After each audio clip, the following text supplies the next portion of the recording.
स्वागत है आप सभी का हमारे धार्मिक वार्ता यूट्यूब चैनल में। साथियों, इस वीडियो में चर्चा करेंगे कि इंसान को अपना कर्म भोगना ही पड़ता है, चाहे वो अनेकों जन्म क्यों ना ले ले, लेकिन उसके कर्म उसका पीछा कभी नहीं छोड़ते। इस जन्म में नहीं अगले जन्म में, और अगले जन्म नहीं अगले जन्म में उसे अपने कर्मों का भोग तो भोगना ही पड़ता है। शास्त्रों में कर्मों का वर्णन किया गया है। इंसान जब 84 लाख योनियों में भटकता है तो केवल अपने कर्मों के कारण ही भटकता है। जैसा इंसान कर्म करता है उसे वैसे ही योनि प्राप्त होती है, और इसीलिए वो जन्म जन्मांतर इन्हीं 84 लाख योनियों में कर्म भोगने के लिए भटकता रहता है। तो आज इसी विषय पर चर्चा करेंगे, तो बने रहे हमारे वीडियो के अंत तक। अगर आप हमारे चैनल पर नए हैं तो हमारे चैनल को सब्सक्राइब करें, लाइक करें। साथियों, एक नगर में एक राजा राज्य करता था जो बड़ा ही दानवीर था। उसने अपने जीवन में कभी किसी को दुख नहीं दिया था, प्रजा को अपने संतान की समान पाला था। एक दिन उसने अपने लड़के की शादी की और उसकी पत्नी जब घर में आई, उसी रात दोनों एक पलंग पर सो रहे थे। सवेरा जब हुआ तो देखा कि पत्नी जल्दी जाग गई और लड़का सो रहा था। पत्नी जैसे ही जागी तैसे ही उसकी नज़र उसकी रखी हुई तलवार पे पड़ गई। उसने वो तलवार उठा करके जब देखी तो उस तलवार की चमक इतनी तीव्र थी कि उसकी आंखों पे लगी और वो तलवार हाथ से छूट गई, और जो उसका पति सो रहा था, राजा का लड़का, उसकी गर्दन पे वो तलवार गिरी और वो लड़का वहीं मर गया। वो स्त्री सोचने लगी, अब क्या करूं? अगर ये बात राजा को पता चला कि मैंने उनके लड़के को मार दिया तो वो मुझे फांसी लगा देंगे, कैसे बचूं? उसी समय उस औरत ने उस लड़के की लहस को, यानी अपने पति की लहस को खींचती हुई ले गई और रात ही में मंदिर के पीछे फुलवारी में डाल दिया। उसने सोचा कि यहाँ कोई पुजारी आएगा, उसका नाम हो जाएगा, और सवेरे मैं चिल्ला चिल्ला के सबके बता दूंगी कि इस पंडित ने, इस पुजारी ने मेरे पति को मार दिया। ऐसा ही किया। जब सवेरा हुआ तो वो चिल्लाने लगी कि देखो, इस पंडित ने, इस पुजारी ने मेरे पति को मार दिया। सभी लोग एकत्र हो गए और देखा तो राजा का लड़का मरा पड़ा था, उसकी गर्दन अलग कटी हुई पड़ी थी। उस पुजारी को राजा ने अपने दरबार में बुलाया, जो पुजारी उसी मंदिर में पूजा करता था। राजा कहने लगा, पुजारी, हमारे लड़के ने तुम्हारा क्या बिगाड़ा जो तुमने हमारे बच्चे को मारा?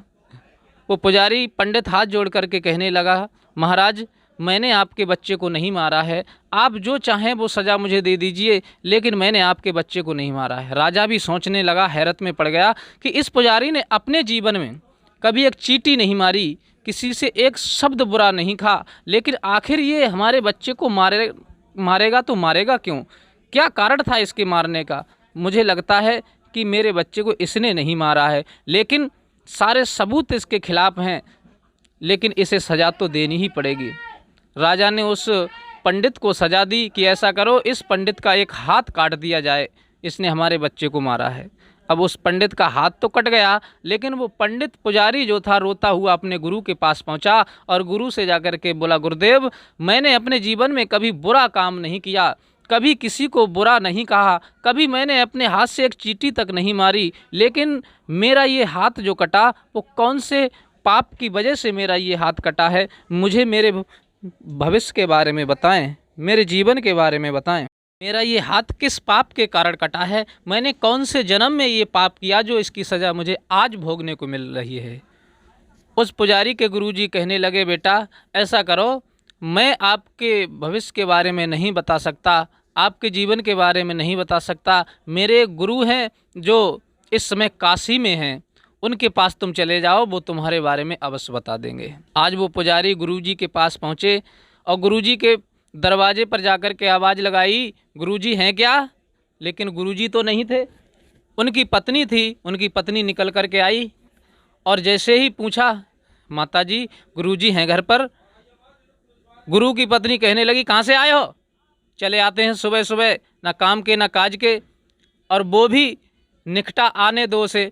आज जिन पता नहीं कहाँ कहाँ से बुलाता रहता है, भला बुरा कहती रहीं। वो बेचारा पुजारी वहाँ से लौटा और मंदिर में जा कर के बैठ गया। पूरा दिन भगवान का ध्यान करता रहा, भगवान को स्मरण करता रहा। संध्या होने वाली हो गई, फिर लौट कर के गया, दरवाजे पर आवाज़ लगाई, गुरुजी। लेकिन गुरुजी उस समय घर पर मौजूद थे, और गुरुजी निकल कर के आए। हाँ बेटा बताओ क्या काम है। गुरुजी मेरे गुरु ने आपके पास भेजा है और मुझे बस ये पूछना है कि मैंने ऐसा अपने जीवन में कौन से जीवन में ऐसा पाप किया जिसकी वजह से मेरा ये हाथ कटा। लेकिन गुरुजी मेरे भविष्य के बारे में तो आप बाद में बताएं, लेकिन अपने भविष्य के बारे में बताएं कि आपको जो ऐसी पत्नी मिली है, आप इतने सज्जन नेक ज्ञानवान हैं, लेकिन आपको जो ऐसी पत्नी मिली है आपने कौन सा ऐसा बुरा काम किया जिसके कारण आपको ऐसी पत्नी मिली है। गुरुजी कहने लगे बेटा मेरे भविष्य के बारे में आज तक किसी ने नहीं पूछा और तुमने पूछा है, तो बैठो मैं तुम्हें अपने भविष्य के बारे में बताता हूँ, अपने जीवन के बारे में बताता हूँ।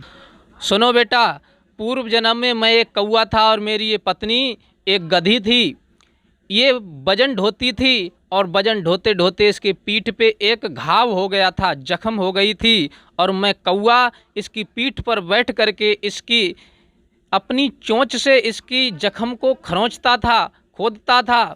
तो ये दर्द के मारे कूदती थी, चिल्लाती थी, मुझे बड़ा आनंद आता था। मैं इसका पीछा नहीं छोड़ता था।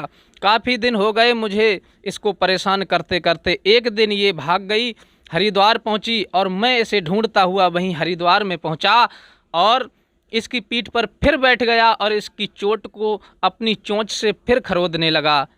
ये परेशान होकर के हरिद्वार जल में कूद गई और इसने अपने प्राण दे दिए। मैं भी वहीं मर गया और जब दूसरा जन्म हुआ तो मैं इसका पति बना और ये गधी मेरी पत्नी बनी।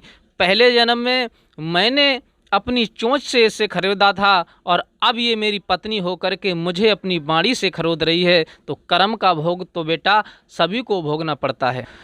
पुजारी कहने लगे गुरुदेव ये तो तुमने अपने बारे में बता दिया, लेकिन मेरे बारे में बताओ, मैंने ऐसा कौन सा बुरा काम किया जिसकी वजह से मेरा ये हाथ कटा।